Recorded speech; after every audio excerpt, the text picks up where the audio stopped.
Perfect by Rachel Joyce. Read by Paul Rhys.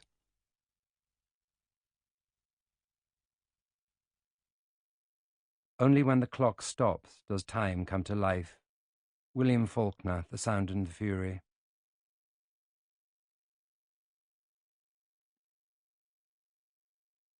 Prologue. The Addition of Time. In 1972, 2 seconds were added to time. Britain agreed to join the common market, and beg, steal or borrow by the new seekers was the entry for Eurovision. The seconds were added because it was a leap year and time was out of joint with the movement of the earth. The new seekers did not win the Eurovision Song Contest, but that had nothing to do with the earth's movement and nothing to do with the 2 seconds either. The addition of time terrified Byron Hemming. At 11 years old, he was an imaginative boy. He lay awake, picturing it happen, and his heart flapped like a bird. He watched the clocks, trying to catch them at it. "When will they do it?" he asked his mother. She stood at the new breakfast counter, dicing quarters of apple. The morning sun spilled through the French windows in such clean squares he could stand in them.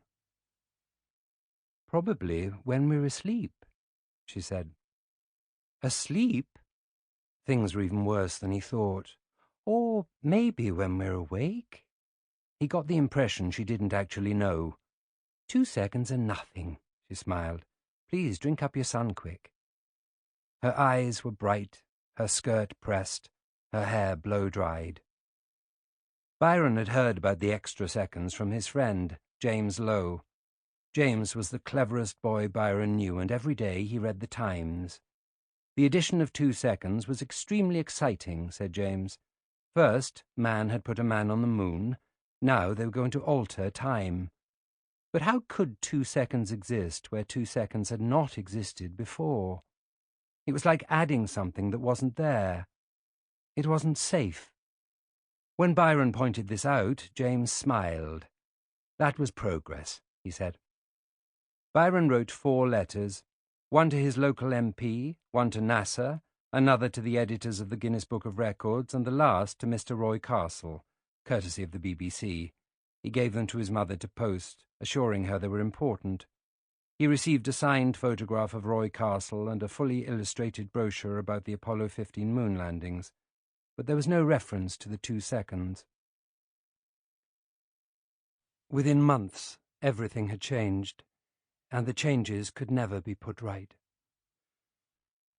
All over the house, clocks that his mother had once meticulously wound now marked different hours. The children slept when they were tired and ate when they were hungry, and whole days might pass, each looking the same.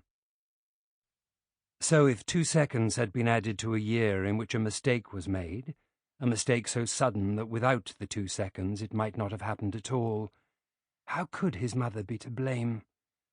Wasn't the addition of time the bigger crime? "It wasn't your fault," he would say to his mother. By late summer she was often by the pond, down in the meadow. These days it was Byron making the breakfast, maybe a foil triangle of cheese squished between 2 slices of bread. His mother sat in a chair, chinking the ice in her glass, and slipping the seeds from a plume of grass. In the distance the moor glowed beneath a veil of lemon sherbet light. The meadow was threaded with flowers. "Did you hear?"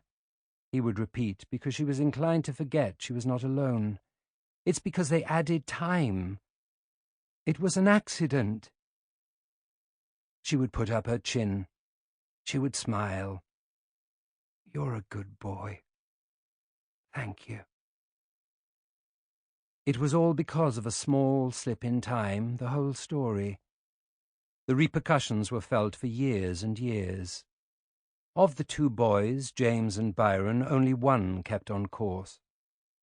Sometimes Byron gazed at the sky above the moor, pulsing so heavily with stars the darkness seemed alive, and he would ache for the removal of those 2 extra seconds, ache for the sanctity of time as it should be.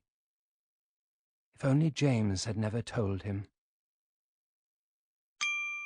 Sample complete. Ready to continue?